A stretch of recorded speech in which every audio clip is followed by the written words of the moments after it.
گھر صاف ہو نہ ہو لیکن اگر گھر کا شیشہ صاف نہ ہو تو پورا گھر میسی لگتا ہے. تو آج میں نے سوچا کہ سب سے پہلے کیوں نہ شیشے کو چمکایا جائے، کیونکہ میری ٹیبل کا شیشہ بہت زیادہ گندا ہو گیا تھا اور آپ کو پتا ہے کہ چھوٹے بچے تو ویسے بھی داغ لگا کر بہت زیادہ خراب کر دیتے ہیں. اور میں یہاں پر کسی باہر کے اسپرے کا یوز نہیں کر رہی بلکہ صرف پانی اور ٹیشو پیپر سے شیشہ چمکاؤں گی، بالکل زیرو کاسٹ میں. دیکھیے گا شیشہ اتنا صاف ستھرا اور چمکدار ہو جائے گا اور آپ کا دل خوش ہو جائے گا اور ایسے ضدی داغ صاف ہو جائیں گے جنہیں آپ روٹین میں صاف کرنے کا سوچتی ہی رہتی ہیں کہ ہم صاف کریں گے، ٹائم لگائیں گے، ہمارا پورا 1 گھنٹہ یا آدھا گھنٹہ شیشہ صاف کرنے میں لگے گا. لیکن میں آپ کو سکھاؤں گی کہ 5 منٹ میں شیشہ کیسے صاف کرتے ہیں. السلام علیکم، welcome back to my channel. امید کرتی ہوں کہ آپ سب خیریت سے ہوں گے. الحمدللہ میں بھی بالکل ٹھیک ہوں. اور اس پیاری سی دعا کے ساتھ آج کے ولاگ کا آغاز کرتے ہیں کہ اللہ تعالیٰ آپ سب کو ہمیشہ خوش رکھے، سلامت رکھے، آمین. آج کی میری یہ ویڈیو خواتین کے لیے بہت زیادہ پروڈکٹیو ہونے والی ہے، کیونکہ میں آپ کو سکھاؤں گی کہ آپ زیرو کاسٹ میں کس طرح سے اپنے گھر کو مینٹین رکھ سکتی ہیں، کس طرح سے آپ اپنے گھر کا شیشہ چمکا سکتی ہیں بغیر خرچ کیے. اور اس کے علاوہ میں آپ کو بتاؤں گی کہ گھر کے بچوں کے جو کپڑے ہوتے ہیں ان کو کیسے مینٹین رکھتے ہیں، کسی طرح سے ہم انہیں آرگنائز کرتے ہیں گھر میں پڑی ہوئی پرانی چیزوں سے. میں نے صرف ہلکا سا پانی لے کے اور ٹیشو پہ لگا کے پورا شیشہ چمکا دیا ہے، اور اس طرح کے داغ جو تھے بالکل جانے کا نام نہیں لے رہے تھے. اب بالکل صاف ستھرا ہو چکا ہے میرا شیشہ، آپ دیکھ سکتے ہیں، کیونکہ میرا بھی ایک ہی روم ہے اور بچوں والا گھر ہے میرا. اچھا جی، جو مائیں بہت زیادہ پریشان ہوتی ہیں کہ ہم بچوں کے کپڑے کیسے آرگنائز کریں، اکثر ایسا ہوتا ہے کہ ہم کپڑے رکھتی ہیں اور اس طرح سے گتھا گتھا سب ہو جاتے ہیں اور مکس ہو جاتے ہیں، مرج ہو جاتے ہیں ایک دوسرے کے اندر، سمجھ نہیں آتا کس کی شرٹ ہے کہاں گئی، کس کی پینٹ کہاں گئی، کپڑے کس طرح سے ہم لوگ آرگنائز کریں، جگہ کم ہے. تو آج میں بتاؤں گی کہ کیسے آپ ایک الماری میں بچوں کے کپڑے کس طرح سے آرگنائز کر سکتی ہیں گھر میں پڑی ہوئی پرانی چیزوں سے. تو ویڈیو اینڈ تک لازمی دیکھیے گا، کہیں جائیے گا مت. اور اس سے پہلے اگر آپ میرے چینل پر نہیں ہیں تو سبسکرائب کریں میرے چینل کو، ویڈیو کو لائک کریں، شیئر کریں اپنے پیاروں کے ساتھ. یہاں پر میرے پاس ایک پرانا سا یہ آرٹ سیٹ پڑا ہوا تھا اور یہ کافی بڑا تھا، بچوں نے اس کے کلرز ویسے بھی یوز کر کے گما دیے تھے. تو میں نے یہ اینڈ میں جس کا جو کور تھا، اس کا گتا تھا، سنبھال کے رکھ لیا تھا کسی کام کے لیے. تو اچانک مجھے خیال آیا کہ کیوں نہ اس کا یوز کیا جائے اور بچوں کے کپڑے سیٹ کیے جائیں تاکہ مجھے بھی پرابلم نہ ہو، کیونکہ چھوٹے بچوں کے کپڑے ویسے بھی سنبھالنا بہت مشکل ہو جاتا ہے. تو میری یہ ویڈیو ان ماؤں کے لیے بہت زیادہ اہم ہے جو بچوں کے کپڑے سنبھال کے تھک گئی ہیں کہ انہیں کس طرح سے ہم رکھیں آرگنائز کر کے، جو اچھے بھی لگیں اور برے بھی نہ لگیں. بعض اوقات ایسے ہوتا ہے نا کہ ایک کپڑا نکالتے ہیں اور سب کپڑے نیچے گر جاتے ہیں. تو سب سے پہلے میں نے اس آرٹ سیٹ کی پیمائش کی اور دیکھا کہ یہ پورا اینڈ تک آتا ہے یا نہیں. تو پھر مجھے پتا چلا کہ اس کی لینتھ کافی کم ہے. تو میں نے الماری کا جو باکس ہے اس کو صاف کیا. سب سے پہلے اس کی شیٹ وغیرہ وہ میں نے اٹھائی وہاں سے، کیونکہ یہاں پہ یہ بھی کافی میسی ہوئی تھی اور کافی دنوں سے میں نے اس کو بھی صاف نہیں کیا تھا. یہاں پر ایک شیٹ بچھائی ہوئی تھی جو بالکل خراب ہو چکی تھی، جس کے کنارے بالکل ٹوٹ پھوٹ چکے تھے. تو میں نے یہاں پر کینچی کی مدد سے وہ کاٹ کر وہ والا حصہ بالکل برابر کر لیا اور اسی کو دوبارہ سے صحیح طریقے سے میں نے بچھا دیا تاکہ کوئی پرابلم بھی نہ ہو. بالکل زیرو کاسٹ میں، ضروری نہیں ہے کہ پرانی چیزیں خراب ہو جائیں آپ ان کو پھینک دیں، آپ دوبارہ سے بھی ان کو یوٹیلائز کر سکتی ہیں. آرٹ سیٹ کی لینتھ کم تھی میرے پاس، یہاں پر پرانا سا باکس پڑا ہوا تھا، میں نے وہاں پہ رکھا اور اس کے بعد میں نے آرٹ سیٹ کو سیٹ کر دیا اس کے اوپر بغیر کسی سپورٹ کے. یہ دیکھیں یہاں پر بالکل یہ فٹ آ چکا ہے، نہ ہل رہا ہے نہ ادھر ادھر ہو رہا ہے اور بالکل ہارڈ وے میں پڑا ہوا ہے، بالکل ہارڈ ہو کے، کیونکہ یہ کافی موٹا گتا تھا اس کے اندر. میرے پاس جگہ کم تھی اس لیے میں نے یہاں پر 2 پارٹس میں ڈیوائڈ کر دیا، کیونکہ میرے 2 بچوں کے کپڑے یہاں پر آنے تھے اور وہ ایک دوسرے کے اندر بالکل مرج ہو چکے تھے. چلیں جی، یہاں پر بالکل سیٹ ہو چکا تھا. اب میں اس کو یہاں پہ بیلنس کر رہی تھی تاکہ بالکل سیٹ ہو جائے اور یہ ادھر ادھر ہلے نہ، اور یہ بالکل یہاں پر پھنس چکا تھا، ہلنے کا نام ہی نہیں لے رہا تھا. اب میں یہاں پر کپڑے رکھوں گی، ایک سائڈ پہ ایک بیٹے کے رکھوں گی، دوسری سائڈ پہ دوسرے بیٹے کے رکھوں گی تاکہ بالکل مرج نہ ہو اور نکالنے میں بھی کوئی مسئلہ نہ ہو. میری وہ بہنیں جو بہت زیادہ پریشان ہوتی ہے کہ ہم بچوں کے کپڑے کس طرح سے رکھیں آرگنائز کر کے تاکہ وہ مل بھی جائیں فوراً، اور کیونکہ ظاہر چھوٹے چھوٹے کپڑے ہوتے ہیں ان کو سنبھالنا بہت زیادہ مشکل ہو جاتا ہے. میرا خود کا یہ ایکسپیرینس ہے، بچے چھوٹے ہوں واقعی ان کے کپڑے سنبھالنے کا بہت مسئلہ ہوتا ہے.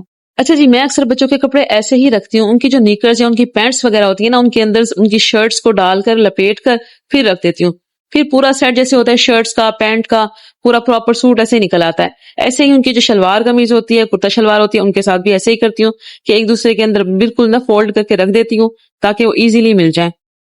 آپ دیکھ سکتے ہیں کہ کپڑے کس طرح سے یہاں پر ایڈجسٹ ہو رہے ہیں، کہیں ادھر ادھر بھی نہیں ہل رہے، بلکہ اس کے علاوہ سپیس بھی کافی بچ چکی تھی، جیسے پہلے بالکل بھی سپیس نہیں تھی. اور اب دیکھیں آپ ایزیلی کپڑے اٹھائیں بچے کے، جو سوٹ آپ کو نکالنا ہو وہ ایزیلی نکالیں تاکہ کوئی پرابلم بھی نہیں ہوگا، اب کپڑے نیچے گریں گے بھی نہیں.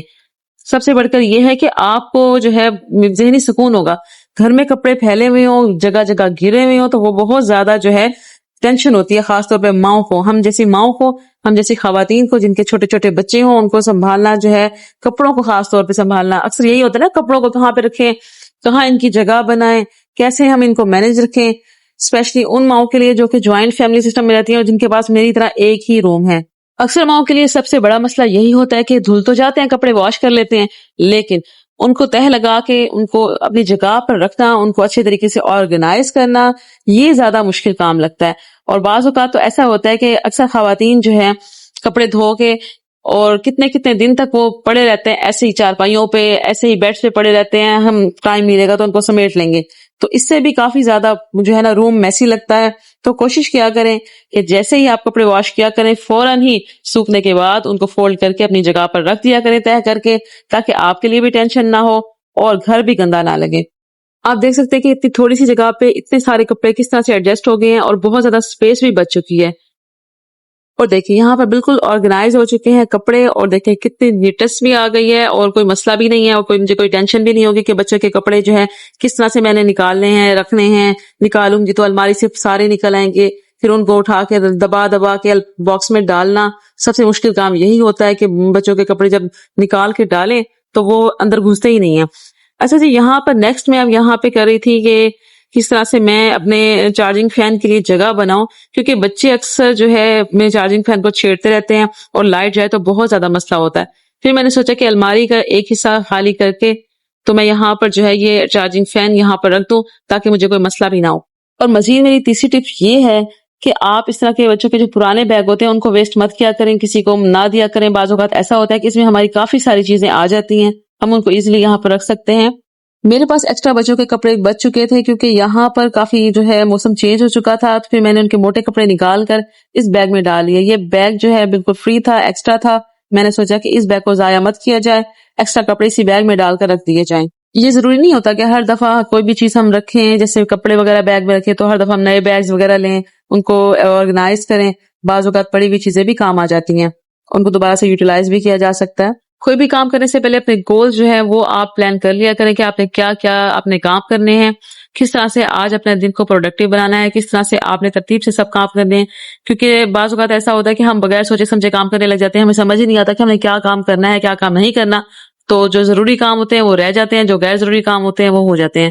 کپڑے سمیٹنے کے بعد میں یہاں پر ڈسٹنگ وغیرہ کر رہی تھی اور صفائی کر رہی تھی کمرے کی، تاکہ کمرہ بالکل نیٹ اور صاف ستھرا ہو جائے۔ بیڈ شیٹ کافی خراب ہو چکی تھی، میری میلی ہو چکی تھی۔ بچوں کو اسکول بھیجنے کے بعد میرا مین ٹارگٹ یہی ہوتا ہے کہ کلوزنگ کروں، اور اس کے بعد میں فوراً ہی بیڈ شیٹ خراب جو ہوئی ہوئی ہوتی ہے، اکٹھی ہوئی ہوتی ہے، اس کو صحیح کروں، اگر میلی ہے تو اس کو چینج کروں۔ کیونکہ اکثر ایسا ہوتا ہے بچے بیٹھے ہوئے کھیل رہے ہوتے ہیں یا کھانا کھا رہے ہوتے ہیں تو بیڈ شیٹس پہ داغ لگ جاتے ہیں، ہم جتنی بھی کوشش کریں نا بچے پھر بھی داغ لگا ہی دیتے ہیں۔ تو میری یہ کوشش ہوتی ہے کہ بیڈ شیٹ ہمیشہ صاف ستھری اور نیٹ ہو، اگر میلی ہو تو اس کو چینج آپ کر لیں، کم از کم 3 سے 4 سیٹ تو ہونے چاہیے بیڈ شیٹ کے، اس سے کمرہ کافی نیٹ اور خوبصورت لگتا ہے۔ اور ویسے بھی صفائی نصف ایمان ہے، ہمیشہ ہمیں خیال رکھنا چاہیے صفائی کا، اپنی نیٹنس کا بھی، اپنے گھر کی نیٹنس کا بھی۔ تو بہرحال جو بھی وہ ہے کہ بچے چھوٹے ہیں تو اس وجہ سے جو ہے میں کوشش کرتی ہوں کہ گھر نیٹ رہے۔ میری یہ ویڈیو آپ کو پسند آئی ہو، کوئی بھی بات آپ کو اچھی لگی ہو تو پلیز میرے چینل کو سبسکرائب کریں، ویڈیو کو لائک اور شیئر کریں اپنے پیاروں کے ساتھ۔ جزاک اللہ۔